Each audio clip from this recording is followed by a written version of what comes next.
historia que quiero vivir. Un viaje al pasado mexicano a la manera de José Manuel Villalpando.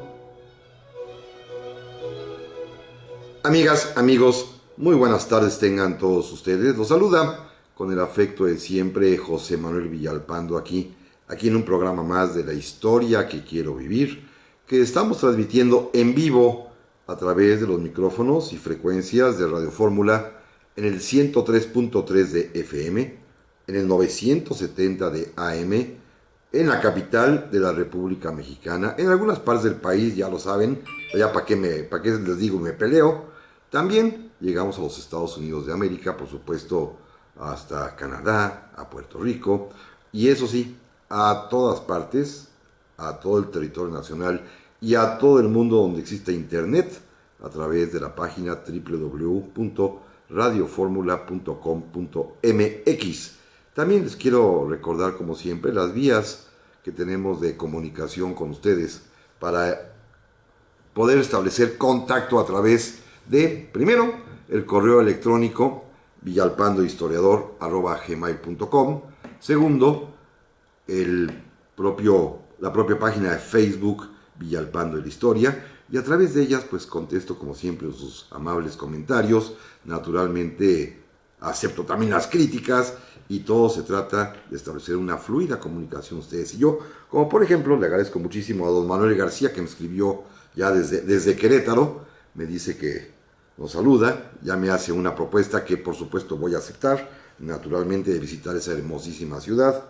También nuestro amigo ex Javier Rivas me hace una pregunta muy compleja y me dice que por qué México se está armando y adquiriendo material bélico tanto a Estados Unidos como a Rusia, que si se teme algún conflicto social. No, primero yo creo que hay que modernizarse también en cuestión de Fuerzas Armadas, y segundo, si ustedes se fijó en las noticias, buena parte de ese nuevo armamento es para la Armada de México, porque espero que estén al tanto de que ha habido muchos ataques y asaltos piratas, literalmente como si fuésemos en el siglo XVI o XVII, a las plataformas petroleras de Pemex allá por la sonda de Campeche, cuya seguridad y vigilancia compete a la Armada de México. Y muchas veces recuerden ustedes que estos grupos delincuenciales pues tienen armamento superior al a veces obsoleto que tienen nuestras Fuerzas Armadas. Yo creo que por ahí va la cosa. Eso leí en las noticias hace poco y eso he reflexionado, porque sí es un ataque directo a la soberanía nacional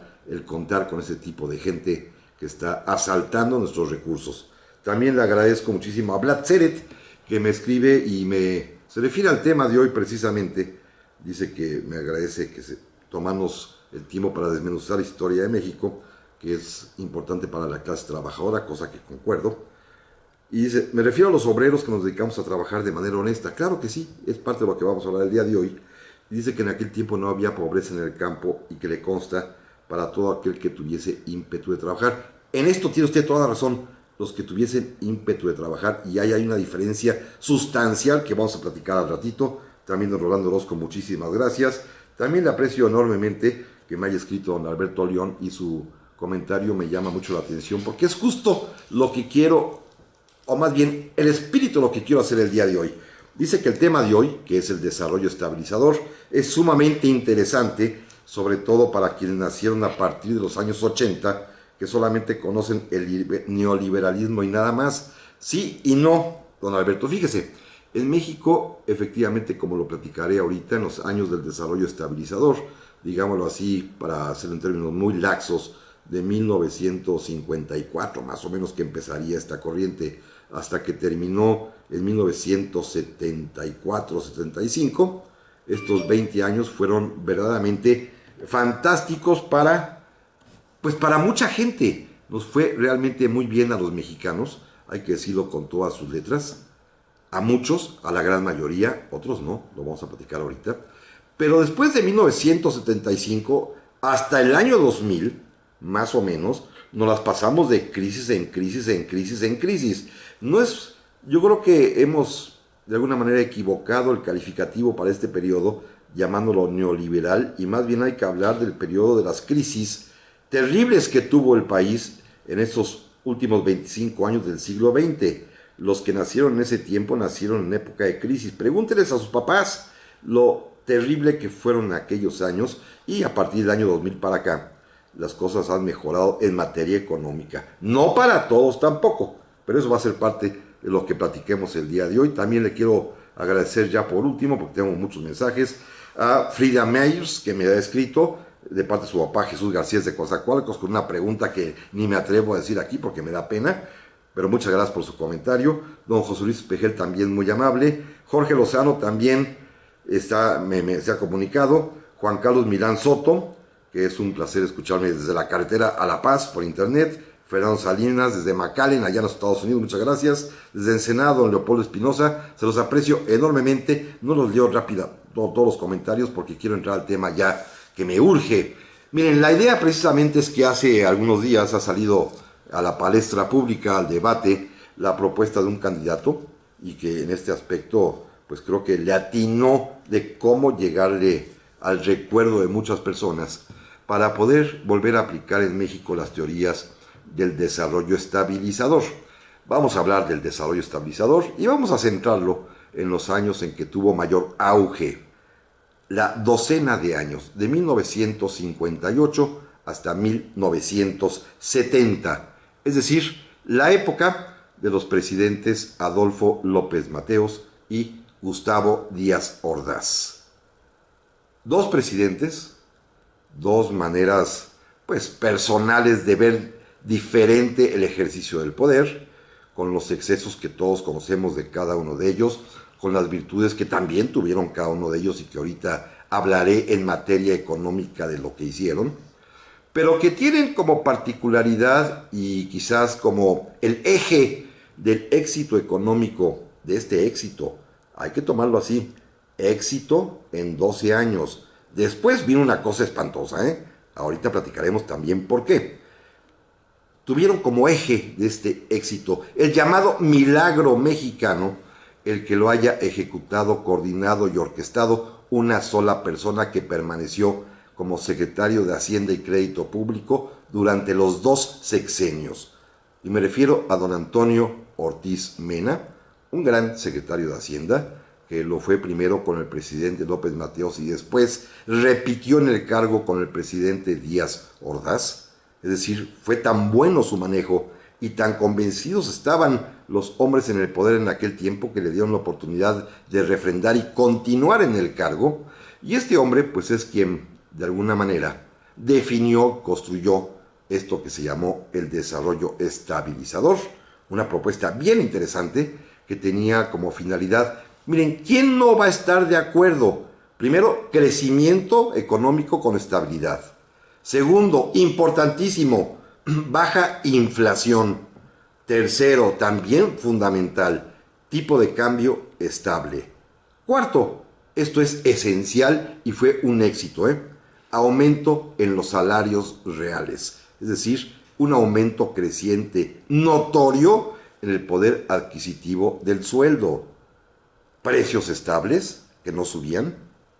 No se aumentó nunca el dinero circulante, y esto significó finalmente un aumento sostenido del Producto Interno Bruto, que como todos saben, supongo, es la suma de todo lo que produce un país en bienes y servicios durante un tiempo determinado, que se mide año con año.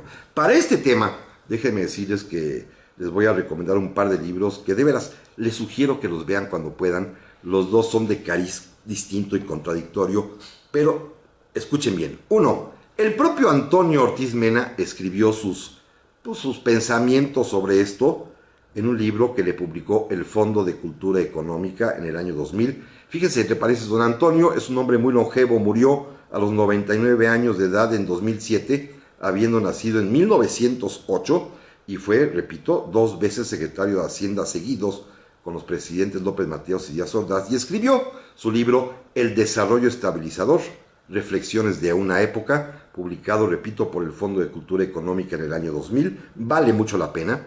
Y para el contraste, un libro que nadie puede tachar de que sea de derecha, al contrario, es sabrosamente izquierdosón.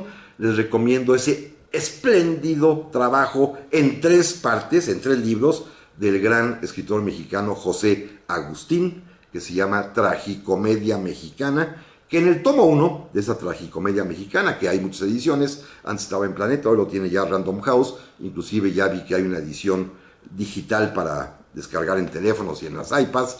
En el primer tomo habla del México, una crónica del México de 1940 a 1970, que en buena medida la mitad del libro está dedicado a la época del desarrollo estabilizador, con unas críticas, pero con una amenidad verdaderamente digna de leerse. José Agustín, la tragicomedia mexicana, que se las recomiendo. Y si lo contrastamos con el libro de Antonio Ortiz Mena sobre el desarrollo estabilizador, tenemos una visión bastante objetiva, creo yo, de esa época, que sí es el milagro mexicano, pero un milagro que no fue para todos. Aquí está el secreto. Hay sí éxitos, pero también hay trampas.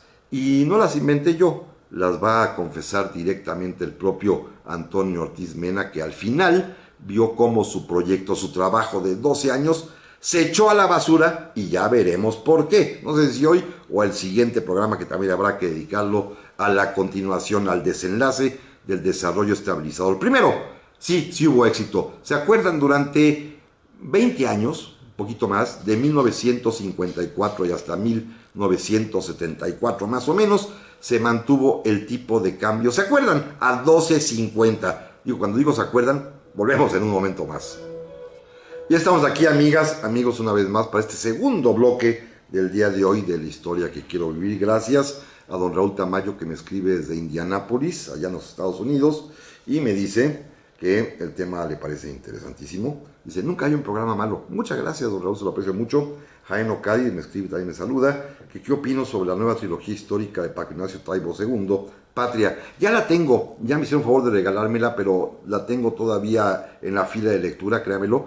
A veces pienso que, Dios mío, me falta tanto para leer, y me acuerdo mucho de aquel famoso escritor español, Menéndez y Pelayo, que cuando estaba a punto de fallecer, levantó los ojos al cielo y solamente alcanzó a musitar como últimas palabras, Dios mío, morirme ahora cuando me faltaba tanto por leer. Así estoy yo, tengo una fila enorme de libros y créame, no me doy abasto, pero ya le llegará el momento y con todo gusto lo comentaré. Gracias.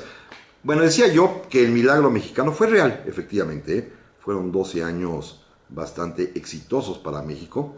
Déjenme decirles, primero el tipo de cambio lo mantuvieron los dos presidentes, tanto López Mateos como Díaz Ordaz, así como lo traía ya desde el tiempo del presidente Ruiz Cortines y continuó algunos años durante el tiempo del presidente Echeverría, a aquella famosa cantidad mítica del 12.50 pesos por dólar, ¿se acuerdan ustedes? Bueno, se mantuvo así por decreto, evidentemente, se sostuvo porque era parte de la condición del desarrollo estabilizador que no hubiese alteraciones en el tipo de cambio. Pero los resultados, y esto es lo más importante, déjenme empezar por lo más favorable. Miren, desde 1959, es decir, todo el primer año de gobierno López Mateos, hasta 1970, es decir, el último año del presidente Díaz Ordaz, el Producto Interno Bruto, para no ir año por año, creció en promedio en esa docena de años al 6%. Nunca había existido una época tan larga, 12 años seguidos, en que México creciera tanto a ese ritmo. Hoy ya quisiéramos, estamos menos del 3, como el 2 y pico. Ya quisiéramos tener ese ritmo de crecimiento del Producto Interno Bruto, es decir, la suma de todo lo que México produce en bienes y servicios. Hubo años flojones de 3%, ya lo quisiéramos, y hubo años espectaculares del 11 o del 9%, así de ese tamaño. Pero fíjense bien, esto es lo más interesante. A este crecimiento añádenle ustedes lo que hicieron los dos presidentes con Ortiz Mena, de controlar, sofocar, oprimir, no permitir la inflación. El promedio de inflación, fíjense, escuchen esto, amigos, los que vivimos ya se acuerdan allá en los 80s, que llegamos a tener épocas de 100% de inflación, ¿se acuerdan o más? En época del presidente de la Madrid. Miren, en época, cuando yo era niño, en esa docena de años justamente del 58 al 70, la inflación promedio fue de 2.4%. 2.4% de inflación, ya quisiéramos. Hubo años en que sí fue alta, 5%, no, qué barbaridad. Pero hubo 4 años de cero inflación, ¿sí? Hicieron un muy buen trabajo. Pero ahí va lo mejor. El salario mínimo. Fíjense, cuando el presidente López Mateos toma posesión, el salario mínimo se fija en 12 pesos diarios por 8 horas de trabajo. Cuando el presidente Díaz Ordaz deja el cargo, el salario ya subió para 32 pesos diarios por 8 horas de trabajo. Es interesantísimo esto, ¿eh? Hubo un crecimiento de más del 100%, de casi el 150% del salario mínimo, pero, y aquí viene el otro elemento, los precios no subieron más que el 2% de inflación en ese periodo. Ojalá logre darme a explicar. La gran magia fue contener el tipo de cambio, contener la inflación, aumentar el Producto Interno Bruto y aumentar los salarios, que efectivamente la gente ganó más. Los obreros, los que tenían el salario mínimo, los asalariados de más bajo nivel, vieron cómo su salario crecía porque se podía comprar más con él. Miren, un ejemplo rápido, la canasta básica de aquel tiempo, es decir, lo elemental para poder sobrevivir una familia. Hoy en día, hoy en 2018, cuando el salario mínimo es de 88 pesos diarios, fíjense nada más, una familia que gana eso no puede comprar la canasta básica de productos porque nos falta el 11%. Es decir, con ese sueldo, hoy compra uno apenas el 89-90% de la canasta básica. En 1961, apenas empezando este asunto del desarrollo estabilizador, el salario mínimo permitía comprar la canasta básica completa y todavía sobraba un 3.4%. Le sobraba dinero, poquito pero sobraba dinero. Para 1968, y escuchen este año amigos, 1968, el año que hemos de alguna manera estigmatizado por ser el año de la represión, el año de la dictadura, del totalitarismo de Díaz Ordaz contra los estudiantes, fue el mejor año de la economía mexicana, porque ese año una persona que ganaba salario mínimo, que estaba en 25 pesos, podía comprar la canasta básica y todavía le sobraba un 10% más para gastar en otra cosa. Es el tiempo en el que las personas que tienen más de salario mínimo, que son muchos millones, pueden comprar, por ejemplo, televisores a color. ¿Se acuerdan? Aparecen en ese año. Es el tiempo cuando la gente puede comprar coche. Es cuando los Volkswagen se vendían a 19,000 pesos salidos de fábrica. Es la época en la que la gente puede aventarse a comprar casas con créditos hipotecarios que eran accesibles. Es la gente cuando comienza a viajar, los que pueden, de cualquier nivel social que se puede, se van a Estados Unidos o se van a Europa, porque se puede, porque el dinero alcanza para todo. Y esto es un logro, hay que decirlo con toda claridad, de el desarrollo estabilizador establecido por los presidentes López Mateos y Díaz Ordaz, bajo la orquestación general de don Antonio Ortiz Mena, que es el secretario de Hacienda, que sí consiguieron lo que se llamó, según estos números que estamos mirando, el milagro mexicano. También recuerden, y eso es importante, que en el censo de 1960, México tiene apenas, fíjense nada más, 34,923,000 habitantes. Es decir, la cuarta parte de lo que tenemos hoy, ¿eh? También hay que tomar en cuenta ese dato. Cuando termina ese decenio en 1970, es decir, cuando está a punto de dejar el poder el presidente Díaz Ordaz, México ya creció 14 millones de habitantes porque tiene 48,225,000 habitantes. Es decir, es una economía que funciona para una población la cuarta parte de la que hoy tenemos. No perdamos de vista ese concepto, ¿eh? ¿Qué se requiere para que exista el desarrollo estabilizador? Por supuesto, el éxito fue indudable. Pero ¿qué se requiere? Pues se requiere como requisito indispensable, amigos. Esto es algo que debemos poner mucha atención, porque ya vimos las variables económicas. Sí, se contuvieron los precios, sí, se contuvo el tipo de cambio, sí, se aumentaron los salarios, sí, se produjo más. Sí, todo eso sí. Pero para conseguir lo que se requiere, déjenme decirlo primero suavecito, un gobierno fuerte. Déjenme decir un poco más duro, un gobierno autoritario. Así de claro. Un gobierno en el que el presidente manda, todos los demás obedecen, un gobierno en el cual al presidente se le da las gracias de todo. Si se acuerdan y ven ustedes las fotografías de aquel tiempo, vean, busquen en Google a López Mateos o a Díaz Ordaz, cuando aparecen en eventos públicos siempre están rodeados de gigantescas mantas y pancartas que dicen: gracias, señor presidente. Gracias, sí. ¿Por qué? Porque el presidente es como el Tlatoani, es el que da todo, es el que permite todo. Y no estoy inventando, ¿eh? Hay una disposición jurídica que le da este poder absoluto al presidente. Fíjense, desde 1950 con el presidente alemán, se volvió a reformar en 1954 con el presidente ya Ruiz Cortines, y después de nueva cuenta en 1961 con el presidente López Mateos, se expidió, escuchen amigos que esto es fundamental y es el gran secreto, la ley de atribuciones del Ejecutivo en materia económica.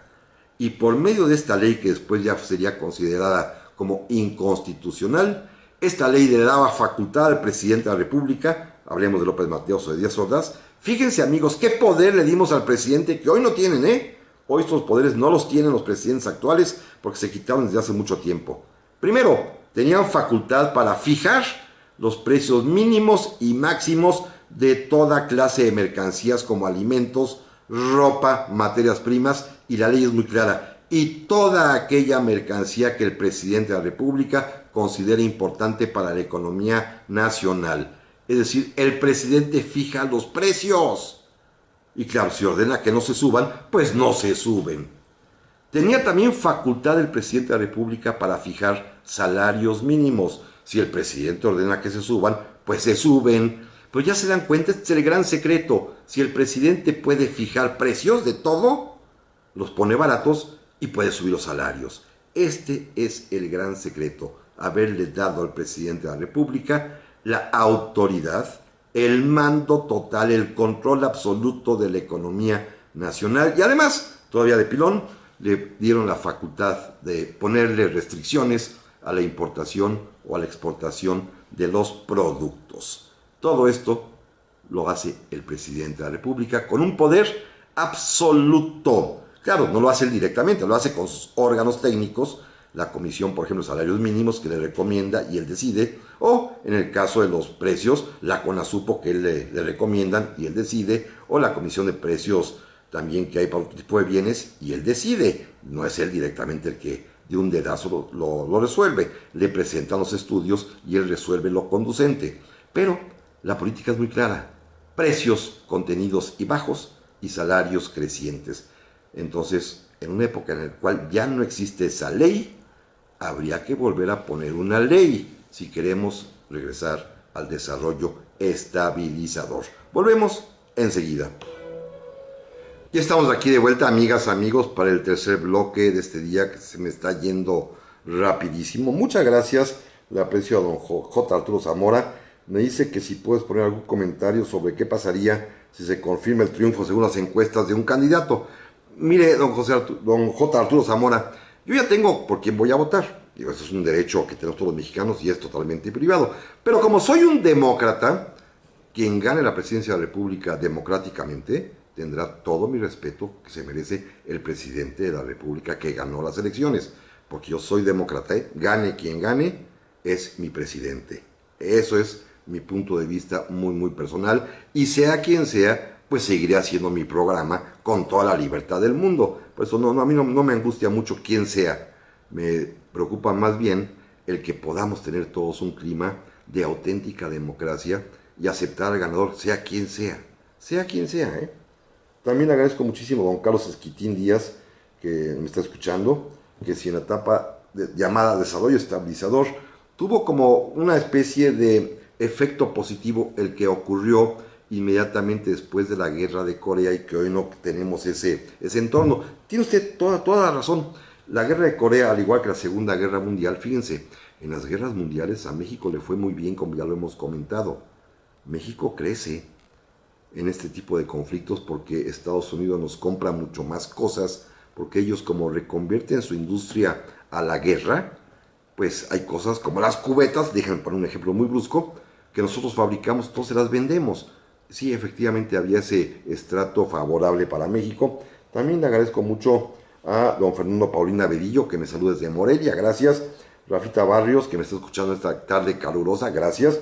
Doña Jessica Albarrán, que si la exportación de petróleo le ayudó a López Mateos y Díaz Ordaz. No, doña Jessica, en aquel tiempo, aunque no lo crean, el petróleo no era lo que es hoy en día, de un artículo tan importante para la exportación. Fíjese, es curioso, en aquel tiempo la exportación de México más fuerte, escuchen amigos, que esto yo no lo podía creer, lo he comprobado ya esta semana en 2, 3 fuentes, pero el artículo que México más exportaba, la materia prima que más se exportaba a Estados Unidos, ¿saben cuál era? El algodón, allá de la región lagunera, el algodón mexicano para surtir a toda la industria del vestido de los Estados Unidos. Este era nuestro gran artículo de exportación. El petróleo vendrá después, lo vamos a platicar la semana que entra, cuando se descubrieron los grandes yacimientos de allá de la zona de Campeche, de Cantarell, etcétera. Eso lo vamos a platicar la semana que entra. Don Ramiro Ricardo me dice que si la política de desarrollo estabilizador es meter a todos al orden y que nadie se salga del huacal, que en dónde está lo malo de eso.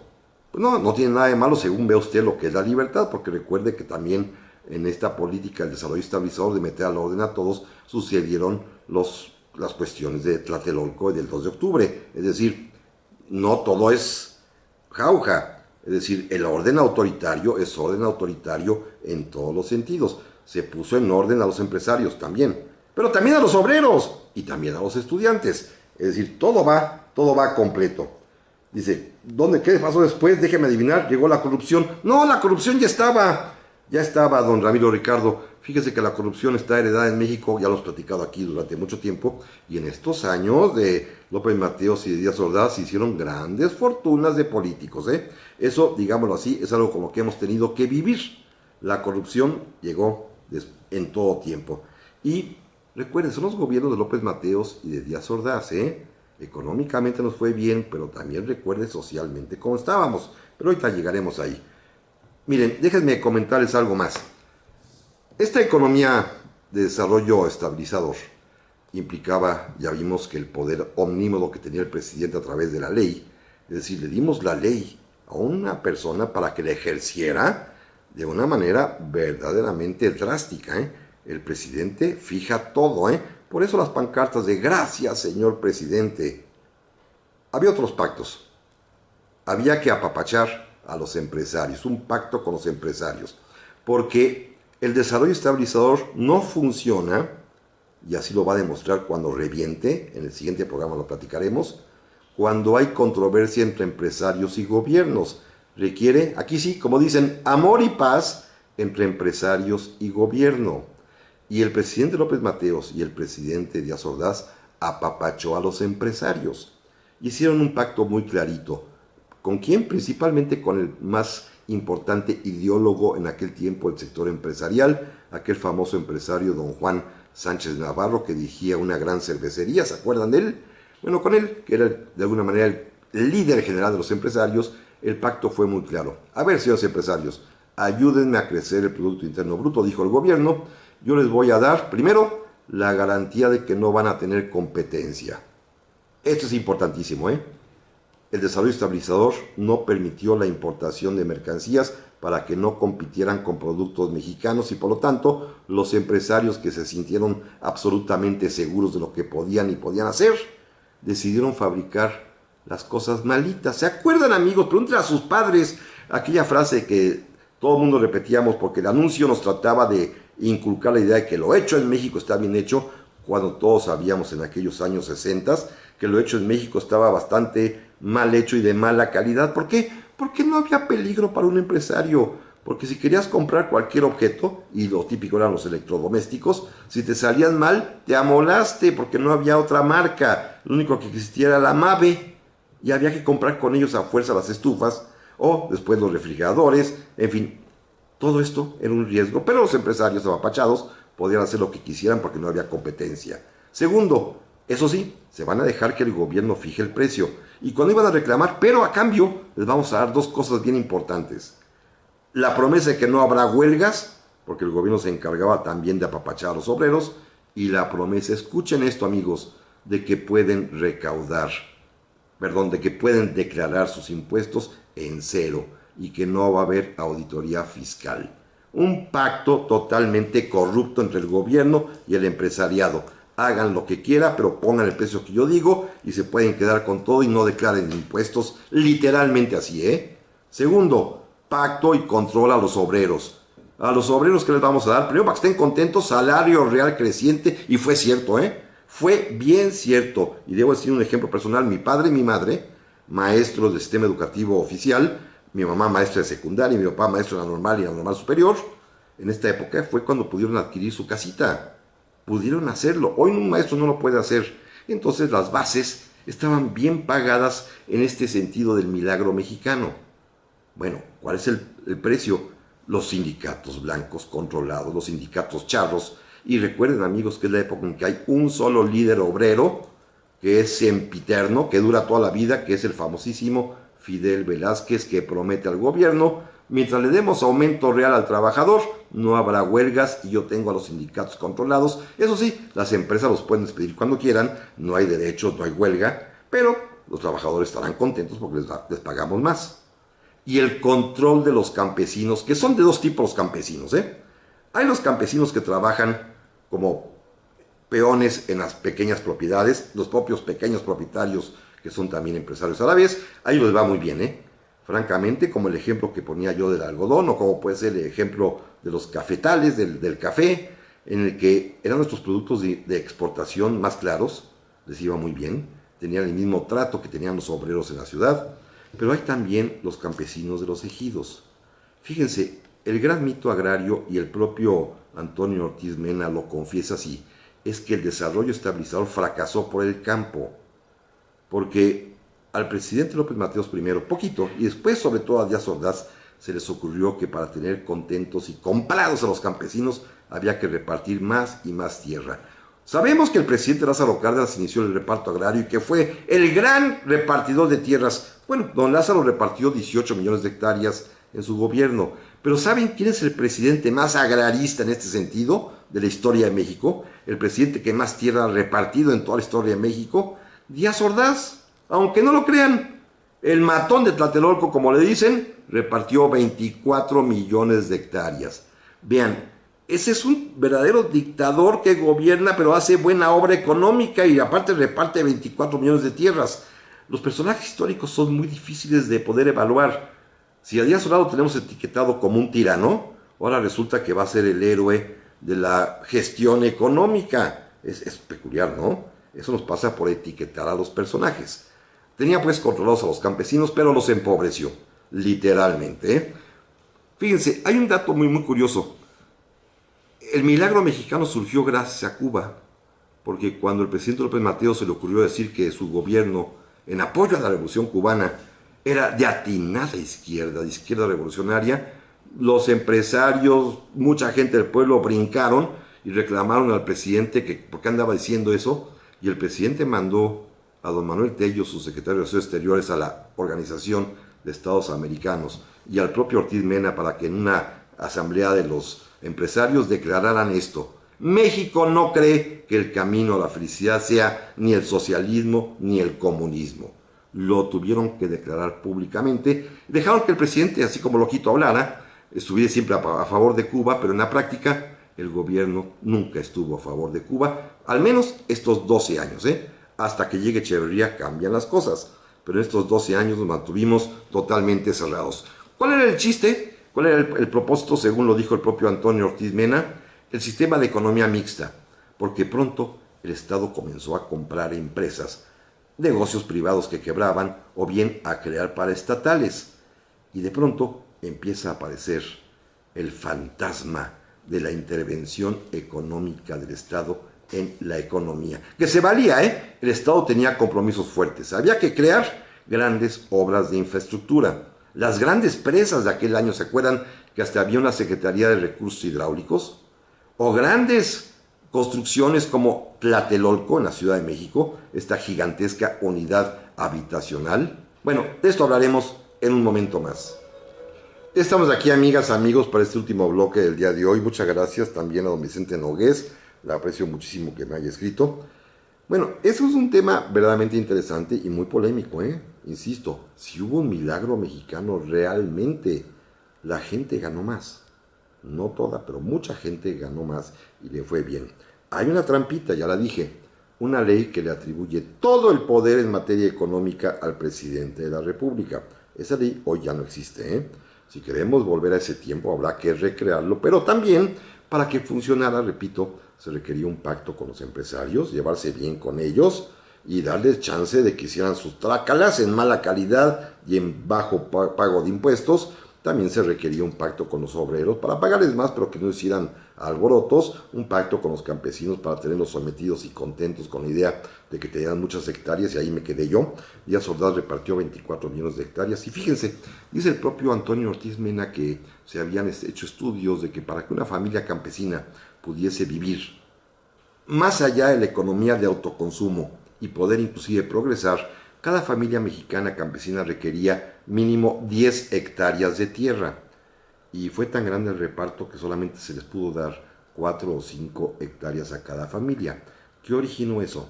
Pues que las propias parcelas agrarias de los ejidos de los campesinos mexicanos fueran improductivas, apenas para el autoconsumo elemental y básico, y que muchos de esos campesinos salieran para las ciudades, migraran para trabajar de lo que sea, o muchos de ellos se fueran a Estados Unidos. Es decir, el perjudicado fue el campesino de los ejidos en el país. También hay que decir claramente que esta economía mixta que empezaba a crearse en ese momento, el gobierno comenzó a comprar empresas, decía yo, algunas era necesario por las grandes obras de infraestructura. Por ejemplo, comentaba yo, Tlatelolco, la ciudad habitacional aquí en plena capital. También el metro de la Ciudad de México se realiza en ese periodo, las primeras 3 líneas. Las presas que por todo el país tapizaron el horizonte nacional para poder acumular agua para el riego. También naturalmente tuvo que invertir en Pemex porque estaba muy atrasadito.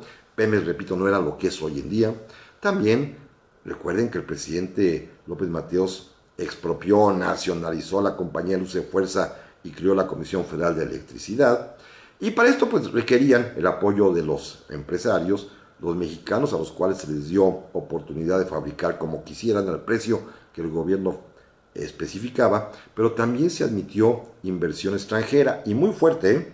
Recuerden, es cuando se establecen en México plantas embotelladoras, no es marca ni es anuncio, de Coca, de Pepsi y demás empresas extranjeras, o es cuando llegan las armadoras de automóviles, ¿se acuerdan? Ya se establecen en México varias plantas de la Ford, de la General Motors, o de la American Motors, ¿se acuerdan de ellos, los Rambler? Bueno, también llegan la Volkswagen, también llegará, por supuesto, la Renault, con inversión del Estado, es curioso, y también, por supuesto, la Datsun. Es decir, es un crecimiento muy, muy grande. Pero tiene trampa. ¿Cuál es la trampa?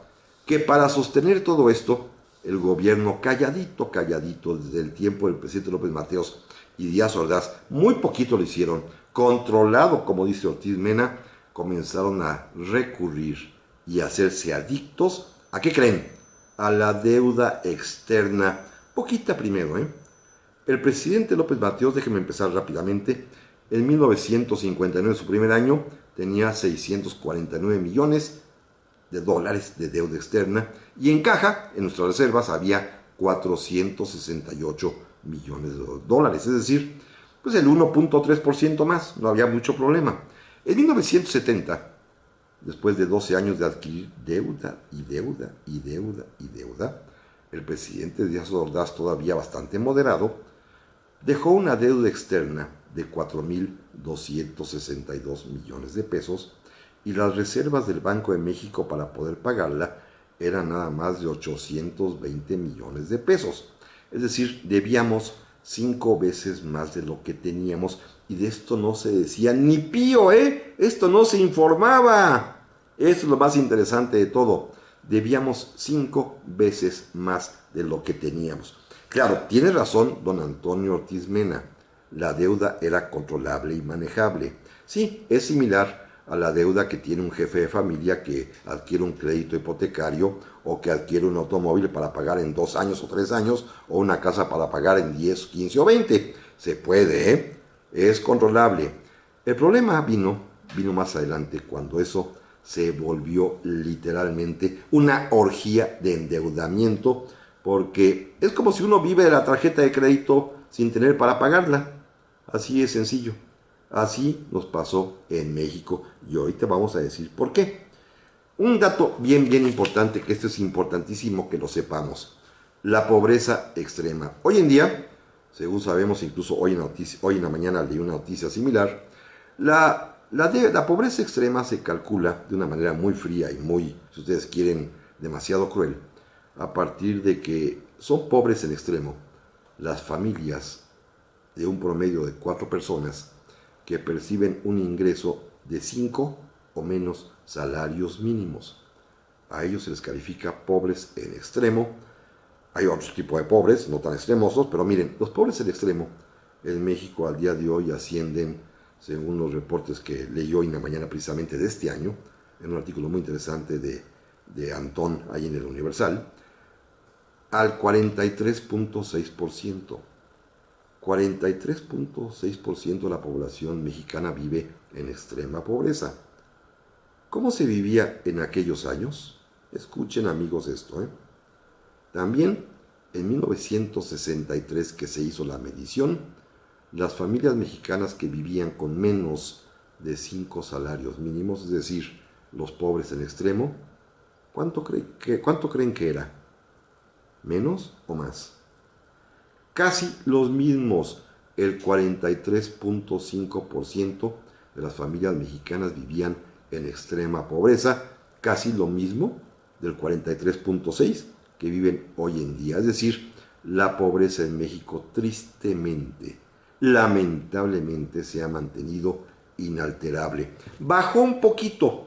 ¿Saben cuál es el año en que México ha tenido menos pobreza extrema en toda su historia? En toda su historia. Esto que les voy a decir les va a sorprender. El año terrible de la represión del movimiento estudiantil, es decir, 1968, repito, el mejor año de la economía mexicana en todo su devenir de siglos, porque ese año, a la vez que los salarios reales eran mucho más altos, que había un 10% de excedente, como lo dije en el primer bloque, ese año la pobreza en México extrema disminuyó al 40.8%. Es el año de menor pobreza que ha existido en nuestro país. Luego, ya para 8 años después, cuando acaba el presidente Echeverría, la pobreza ya había vuelto a subir al 46%. Hoy estamos, repito, en el 43%, en 2014 en el 46%, en 2008 en el 44%, es decir, nunca hemos logrado que baje el 40%, es decir, casi la mitad de la población vive en condiciones de pobreza muy, muy tristes y lamentables, y esto ni el desarrollo estabilizador pudo resolverlo, y es una tristísima y amarga realidad.